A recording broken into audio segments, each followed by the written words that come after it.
Welcome to Season 3 of Yoga Corner Chats, where we dive deep into the wisdom of purpose-driven women who are rewriting life's rulebook. I'm your host, Shelby Phoenix, and I'm thrilled to embark on this transformative journey with you. This season, we're breaking free from the ordinary, celebrating the extraordinary, and embracing the unapologetic pursuit of authenticity. Join us as we explore stories of resilience, self-discovery, and the pursuit of an uncharted path. Our conversations are more heart-centered than ever, delving into the core of what it means to lead a life in alignment with your values. We're shattering societal norms one episode at a time and redefining success on our terms. Each week, we'll be joined by incredible women, entrepreneurs, yoga teachers, wellness warriors, and more, who are daring to be different and inspiring us to do the same. Get ready for an abundance of inspiration, empowerment, and unfiltered authenticity. So if you're ready to trade conformity for creativity, perfectionism for purpose, and self-doubt for self-love, you're in the right place. Subscribe now and join our vibrant community of listeners who are choosing to live life authentically. Yoga Corner Chats is more than just a podcast. It's a journey. Let's embark on this path together towards a life that aligns with our deepest values. Are you ready? Roll out your mat, take a deep breath, and let's dive in. Press play and let the transformation begin. Welcome to Yoga Corner Chats, where real women, real conversations, and real transformation happen.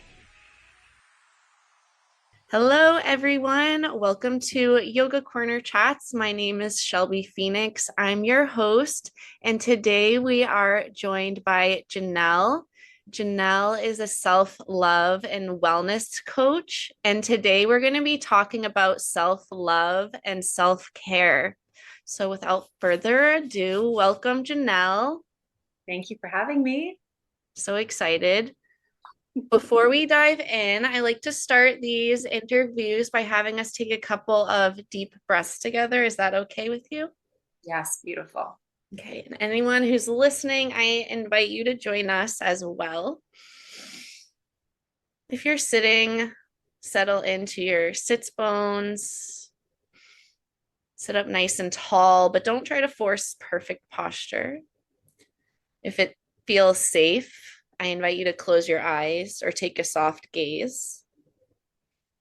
We're going to take 3 deep belly breaths, starting to inhale through the nose, fill the belly, expand the rib cage, fill all the way to the collarbone. Big sigh out. 2 more like that, in through the nose, belly, rib cage, collarbone. Big sigh.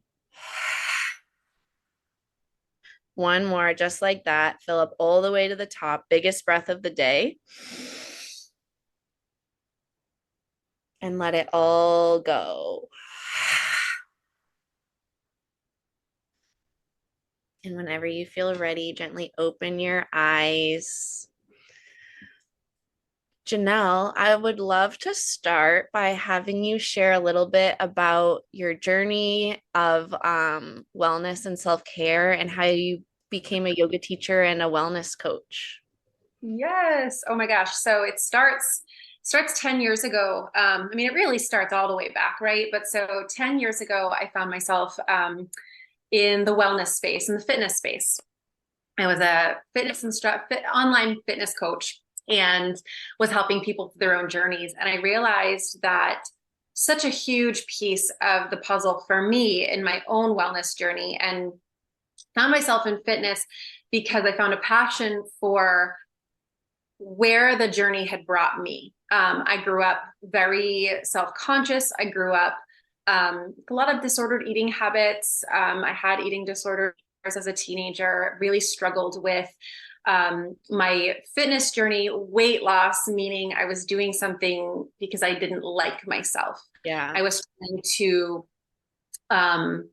hate myself into change. And so what I found myself doing was, this is before I became a fitness coach, was I was just spinning my wheels, like, starting on a diet on Monday because I didn't like myself. Yeah. We needed to get really serious, right? Like, it was very much we need to we need to get better. Yeah. And then I found a different way, right? So I found a way to eat really healthy in a really mindful, loving way, feeding myself and fueling myself, right? Instead of eating a salad because I don't deserve to indulge or something like that, right? Those feelings and thoughts are so like foreign to me now, so it's almost hard to put it into words, which is a beautiful thing, right? But so I found this new way. And so I started working out because I loved the feeling of endorphins and that feeling of energy. And I loved eating healthy foods because I loved how clear it made my mind and how good I felt and how energized I felt. And the difference too between eating for fuel versus eating, to lose weight or to lose something was that I was losing myself in that process. And so I found myself in a situation where I could help other women. And so I started as a online fitness coach, helping women do that same thing. Hey, there's a better way. There's a way that you can do this and you can have goals for yourself, but also loving yourself through that process, which was just such a beautiful switch. And I realized that so much of why people weren't seeing the results that they wanted to was because they had that mindset of, needing to be someone different or, not loving themselves in that process. They were really doing it as a punishment versus wanting to feel good. So of course, no one stays consistent with that. It's really hard to hate yourself all the time. So finding that for myself and then being able to help others was just such a beautiful shift and a really beautiful start to something awesome. I was just having a conversation the other day with someone and they were like, oh, have you ever tried spin class? And I was like, yeah, I did it once and I really hated it a lot. And they were like, oh, I'm trying to get back into exercise. And I was like, you might love it. Don't take my experience. But my personal experience is I like to walk, I like to do yoga, and I like to lift weights. And I do one of those. And I don't do it if I don't like it because I won't do it, right? It doesn't feel good, even though it's good for you. Right. I think there's something to that is that there's so many different types of exercise out there. And I was very similar. I was like, I have to do cardio because it's going to do all those things. But oh my gosh, I hate, I don't enjoy cardio. I don't. And that's such a beautiful piece of it, right? When you realize that you get to decide, So yes, similar. Classes a lot. One of the things that drew me into your content, I think it was specifically on Facebook, is that I think that you have a unique definition of self-love. And one of the things that we seem to agree on and that I think reflects your definition of self-love is this anti-morning routine. So maybe you can share about what you define self-love as and what led you to be passionate about it. Yeah, I love that. Self-love for me is having a really high regard for yourself. Self-love is wanting the best for yourself, just like you would want the best for your best friend. So when I think of self-love, I think of it as treating myself like my own best friend. And so much of that is dropping judgment, right? When I think about the things that I used to say to myself, used to expect of myself, I would have never expected those out of my friends. My best friend, I would never put those pressures on her. I would never say, you have to do it this way. There's only one way to do it. Bringing us to that morning routine, right? There's exercise, there's so many different ways to live your life. And if you're focused on what someone else is doing or what you think you should be doing, it takes so much joy out of it. And it becomes something that you don't look forward to. And so our chat about the morning routine, the thing that I was laughing about is I was hearing all of these people say to have a successful day, you have to have a successful morning routine. And this is what that looks like. And it was wake up at 5 a.m., drink your energy drink and go downstairs and do your cardio and get your workout in. And then, and I'm like, oh my gosh, like, like, that sounds horrible to me, right? To me, it's not horrible, but for me personally, I was like, I don't want to do that. And I tried it because, right, like someone said it was supposed to make me so amazing, and it didn't give me what it gives other people. And so Yeah. along those lines of being my own best friend, realized that what I really love in the morning is to wake up to the sound of my chickens outside of my window. I get up, I press brew on the coffee maker. I go out, I take care of my chickens. I come back in, I grab my coffee. I don't grab my water first. What feels good to me is I grab my coffee and I sit down on my couch. And that's how I start my morning. And often it's accompanied by journaling or maybe prayer or reading, or maybe that morning I'm on my phone. It's just doing what feels good to you. Self-love. Yes. Somebody asked me, I started a new job, so like I was like, oh, I'm a yoga teacher, and the girl's like, oh, you must wake up really early every morning and like do yoga and meditate. And I was like, girl, no. No. Maybe sometimes, but like I think that even this like conception that if you are in like the wellness space, like you are like supposed to be mirroring these things or like pushing these things on other people, and it's like it doesn't have to be like that. And that's freeing, right? Like so many people I feel like I talk to who are so scared of, they're like, I couldn't be a yogi. And but you can though. And that's so amazing that we can all do whatever we want to be. We get to define what it looks like for us. And taking off that pressure too. Yes, yes. What do you think are some common like myths about self-love or misconceptions? So I'm a mom. I have an amazing 8-year-old boy, incredible, strong 6-year-old daughter. And so as a mom, especially like in the motherhood space, a lot of times it's self-love is selfish. Yeah. Like, no, I have kids now. I can't be focused on me. Like I'm focused on them. That's such a huge one that I hear, or that self-love is makes you conceited, makes you like self-centered, that it's you instead of everybody else. Like I love myself, I can't love you. Right. And what I have found is that my own journey of self-love has opened me up to loving the people around me even more. Yeah.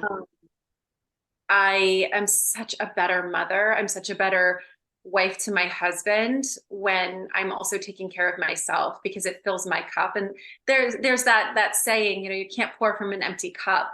But I've lived it, and I see why it's something that's said so often, because I believe it. I think that when you take care of yourself and your needs are taken care of, you're much less stressed. You're much less worried about what's going on around you, because you know that you can be content here right now. Like I've got this, I've got myself.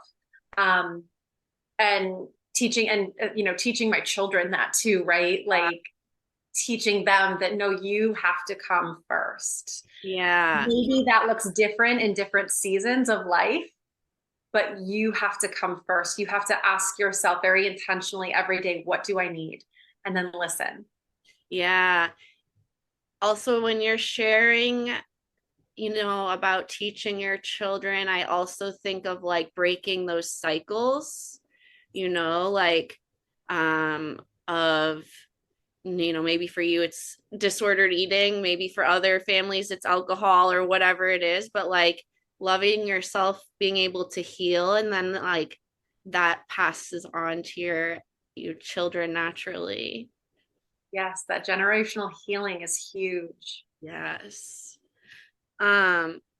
So right, we're talking about self-love, and you even mentioned like motherhood and busy moms, or busy careers. Like how do I integrate self-love into my busy day and schedule. Like, I don't know if I have time for this. Yeah. Oh my gosh. Right. And that's another misconception too, right? Is that self-love takes so much time. Yeah. You need to. I know for me, like when I started meditating, I was like, I can't sit down for an hour. Like, I just can't do that. But what's so, and I say the word beautiful, right? Like I say it a lot. But I really feel like this journey is just so beautiful if you allow it to be. What's so beautiful is that your meditation can be 3 deep breaths. Yeah. Like we started this with, right? Like that's such a beautiful way to just clear your mind and say, okay, we're here, we're in the present, we're good. When you're busy, sometimes it's just about asking yourself questions. One of the biggest thing that I teach my clients and people that I work with is asking empowered questions gives you empowered answers. So true. And so much of we can ask ourselves, I mean, you've probably asked yourself, like, why am I so stressed out right now? You ask, because I'm a daily student of what I teach as well. Whatever we ask our brain is going to look for the answers. Totally. They're going to look for, why am I so stressed out? Why am I not enough? That was a big one for me. Why am I not enough? And my brain was giving me all those answers. Right. But when you change the questions that you ask and you ask, why am I enough? What did I do today to make a difference? Whatever that question may be, what do I need today? Yes. What makes me feel whole? Just asking yourself those questions and starting there is such a great way, because really what self-love is getting to know yourself. That self-discovery, right, is where it all starts, is who am I? What do I love? What lights me up? What brings me joy? And just noticing throughout your day the little things that just make you smile so big, and you're like, why am I smiling so big right now? I always say, like, for me, it's my horse, my chickens, my animals. Like, I will forever be a little kid when it comes to that of my life. And like, if you see me at the barn, I always laugh. I'm like, I make the silliest noises when I'm riding. Whenever I'm riding my horse, I go, whoop. That's adorable. I thought like I had to be so serious all the time and I had to be a certain way. And when I let go of that and I just let myself be who I was unapologetically, and for me, it's silly, it's bubbly, it's, saying words like beautiful all the time, and just knowing like, this is who I am and this is who I'm supposed to be. Yeah. Gosh, adding self-love into your day is really just noticing yourself and what lights you up. That's such a beautiful way to start. Yeah. I have noticed through the years that on my journey of self-love and self-discovery, it's like I don't want to use onion because it's not very pretty, but like there's so many layers, like I feel like for me it was first like through like physically practicing yoga, I learned like my mind body connection. I was like, whoa, okay. And then I, was able to ask myself questions like, is this serving me? Is this making me feel good? And eventually started editing things out of my life, like alcohol. And then there's another like layer underneath that. And like the more you practice asking yourself questions, like the deeper you can like get into yourself, like things I know about myself now that weren't even in like the scope of imagination like 5 years ago. Right. What do you think is something profound like you've learned about yourself through your own self-discovery? Ooh, I love that question. Something I've learned about myself. I think growing up, I've always been I've always felt very, very deeply. And when I was growing up, it was always, you're too emotional, too much. And so I grew up believing that I was too emotional, that I was too much, that I needed to get over things, right? And I needed to not be so emotionally attached to things in life, in my life, in other life, things that I would hear. So what has been profound was realizing that the emotions that I have are not too much. I am a very highly sensitive person, and it's actually quite a gift. Yeah. And when I was able to make that switch from feeling like my emotions and how emotional I get, I mean, gosh, like I will cry at something incredibly happy. I will cry at something sad. I will cry.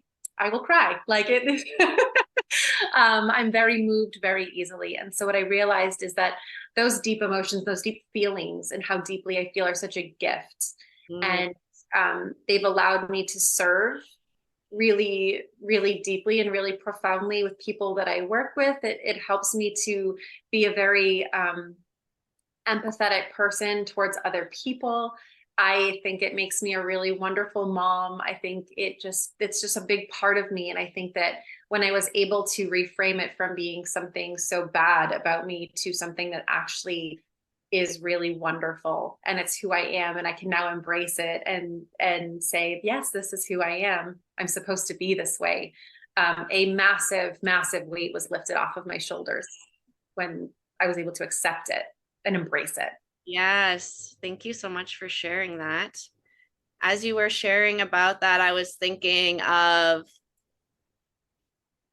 for me, learning to express my emotions is an ongoing process. But I think one part that's hard, and I think it kind of ties back into the myth that like self-love is selfish, is sometimes you have to express your emotions or you practice acts of self-love and other people might not love it, like Right. um could you talk about maybe some of the challenges that come along with practicing self-love, maybe how it affects others or your challenges within your own? Yeah, I think that when you practice self-love and when you start to ask yourself those deeper questions, it can often bring stuff up to the surface too, right? Like a lot of self-love, a lot of my own journey was an inner child healing journey. Yeah. And that is a tough one sometimes, right? Like to look back and to think, oh my gosh, whoa, that was a lot. Didn't feel like a lot then, but realizing that every little bit of our experiences throughout our lives, they follow us, and that there's always that inner child in with you. So that was a time where I enlisted help, right? I am a huge supporter of therapy. I think therapy is incredible. I think that working with a coach can be incredibly beneficial as well. That was really, really beneficial for me on my journey to have someone to help ask me the more empowering questions so that I could learn to then ask myself those questions as well. I think that being really gentle with yourself in that process and knowing that some days you're going to have depleted energy too, right? Like sometimes it becomes a physical sensation in the body too, where you're like, I'm so freaking tired. Yeah. And knowing to honor that too, because there's again that like, I don't want to call it a hustle mentality, but there is that like, hey, you got to keep going. You got to work through it. You got to keep grinding. And sometimes you have to let yourself sit with the discomfort Yeah. and feel it. And I did a guided meditation this morning, and we allowed we allowed something to come up that was stressing us out, that, there's just a bit of thought that is just kind of still in our heads. And we let it come up today, and we let go of the story, and Yeah. we kept the feeling in the body. And like, for me, I kept going like this, and I was like, clearly this is where mine is today. So we like let it sit and if you let it sit, if you let yourself sit with the feeling in the body, it very often will dissipate within 90 seconds to 2 minutes. And it's that story that we hold on to, that of course we do, right? But when you learn to let the story, let the thought float by Yeah. and just allow yourself to feel that feeling and then let it naturally float on by as well. It's huge. It's such a huge piece. And so one of those challenges as I have been on, I said before, like I'm still a student of what I teach. But one of those challenges throughout that journey can be allowing yourself to feel those feelings and not make them wrong either. Yeah. Knowing that you're feeling something for a reason and it's okay to feel that way. Taking time, communicating with your partner, with your, with people around you, like, hey, I'm just feeling it. You don't have to get into specifics, right? But sometimes just saying like, hey, I just want you to know, like, I'm kind of here today. I need a little extra support, asking for help. Takes a village, I think. Yeah, absolutely. I'm curious because you're a yoga teacher. How does yoga tie into your journey of self-discovery and self-love? And is there anything like particularly transformative about yoga for you? Yes. My journey with yoga is so fun to talk about now because it 10 years ago, if you had told me you're going to be a yoga teacher, I'd have been like, no, we don't do yoga. Yoga is for a very specific type of person in my mind at the time. I had been to one yoga class and it was filled with people that I thought I was not supposed to be around. It was a very uncomfortable experience for me. And I left and I never did yoga again. And if I was doing a workout program, I would like skip yoga day because I don't do yoga. And so it's just so interesting to look back right now and say, wow, look at how far we've come. Yoga came back into my life when my son was, oh my goodness, 1. I was seeing a postpartum therapist because I was really struggling with postpartum anxiety, postpartum depression. And this therapist was also a yoga teacher. And she would tell me to come in, where do I feel it in my body? Where did I feel my emotions in my body? This woman changed my life forever. And we would talk about it. And then she asked if I wanted to do yoga. And I said, I don't do yoga. And she said, what does your body want to do right now? And I immediately not fell to the floor. I leaned over into a forward fold and I just hung there. And she was like, you, my friend, are craving grounding. And I was like, I guess I am. So, so I fell in love with how our body speaks to us. Yeah. And that mind body connection. I knew that I was feeling something, but I didn't know what it was. I was like, I'm just feeling so up here. And then my body was like, oh, come down here. And that moment was so pivotal. Like it's been 7 years and I can remember everything about that room and that moment and just realizing that our body speaks. So you were just talking about yoga and the mind body connection. Yeah. So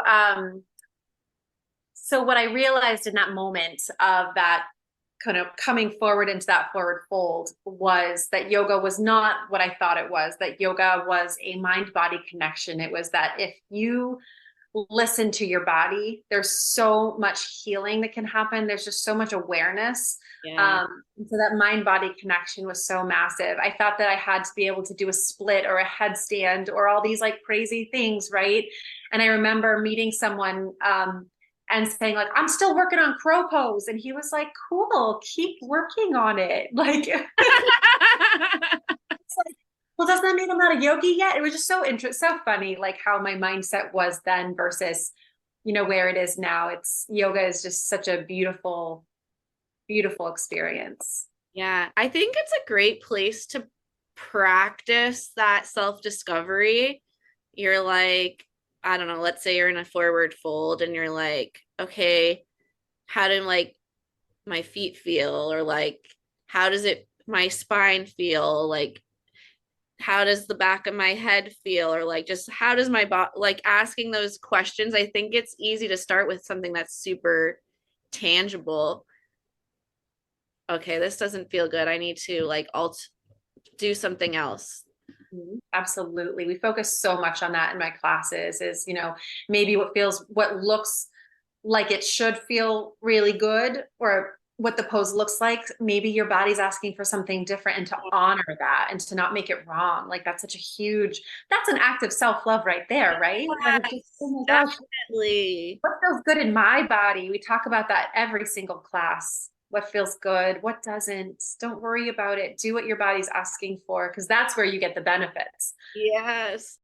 So, what do you think are some of the obstacles?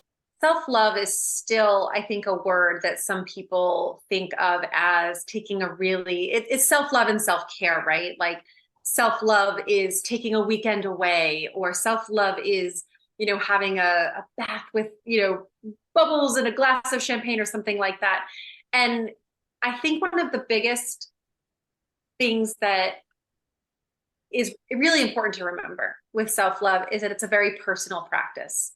And what might not feel like self-love to me might feel like absolute beautiful self-love to you. Yeah. And it's really about knowing what you need, what your body wants, what your soul wants, and asking yourself, how can I just be my own friend today? Yeah. And sometimes that's just like going out and grabbing a latte. Like that might feel really, really good to just get yourself a present that day. Or to go for a walk in a place that has your favorite flower, right? I think that there's that idea that it has to be this really huge thing that maybe takes all day. And so people are like, I don't have time to love myself. I have a career, I have a family, I have things I need to do. And just remembering that self-love is not supposed to take away from the rest of your life. It's supposed to add to your life. Yeah. Add to your life, leave you feeling really fulfilled, really whole, instead of feeling like, well, I checked off the self-love box, now I got to go do the dishes or something like that, right? Like it can be really, it can feel like it's something else to add onto your plate. But if you look at it as just a way of living your life with a little bit more gentleness and love towards yourself, starting becomes a little bit less scary. We talked about like self-love, self-care, and self-discovery. Do you see those as all like the same? Are they overlapping? Are they different? I think that they are so overlapping. There's like that graph, right, with the circles, and each piece has its own entity. Yes. That piece in the middle is just that's where it all comes together. Right. And allows you to kind of step into that next version of yourself. Yes, yes. All really work together so beautifully. I know you personally have some, like, what kind of resources do you share with your people to help them kind of deepen their journey of self-love and self-discovery? Yeah, I think one of the biggest tools that I used that helped me so much was journaling. Journaling was is so helpful. And oftentimes what I would come into and I would say, journaling is really helpful. I don't know how to journal. And I get that. Sometimes you have that kind of people who are like, I don't know what to do with this. Where do I start? Where do I go?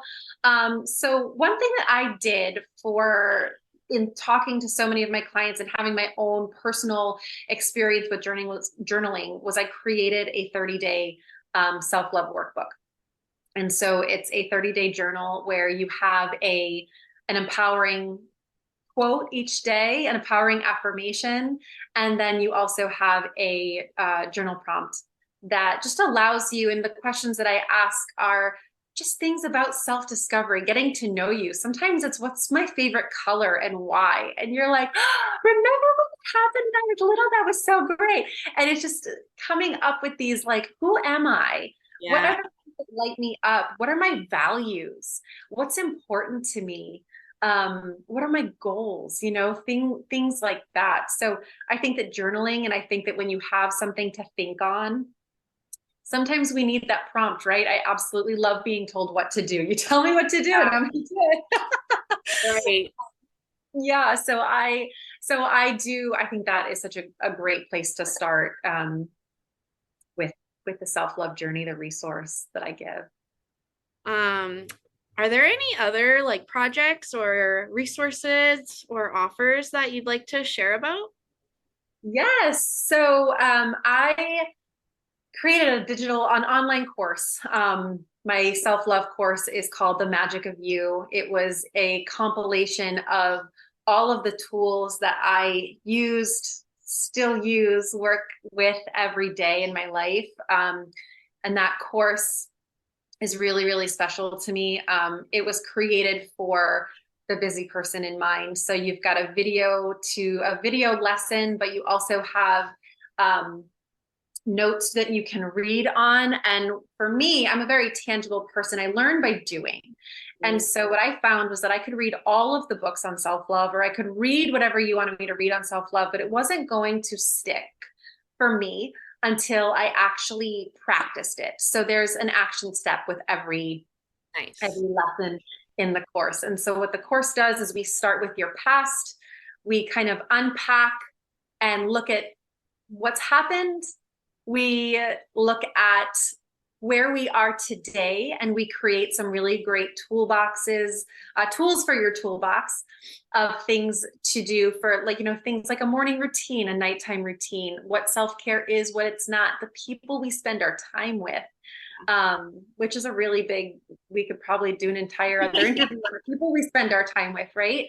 And then what we do is we go into your future. So 3 modules, past, present, creating an incredible future for your days beyond. So that's my baby. That's my absolute passion project that I had created. And so in October, we are launching. There's going to be a really amazing 5-day, really transformative workshop that we're going to be doing. And that I would love for anyone who's on their self-love journey, wants to start on their self-love journey, to join us for that. That sounds super exciting. So much fun. I did Janelle's 5-day Facebook self-love challenge and highly recommend her resources. So engaging and light and inspiring. So I definitely encourage anyone to join, and I'll make sure to link that information in the show notes. Is there any last words you'd like to leave our listeners with? The self-love journey is one of the most incredible journeys you'll ever go on.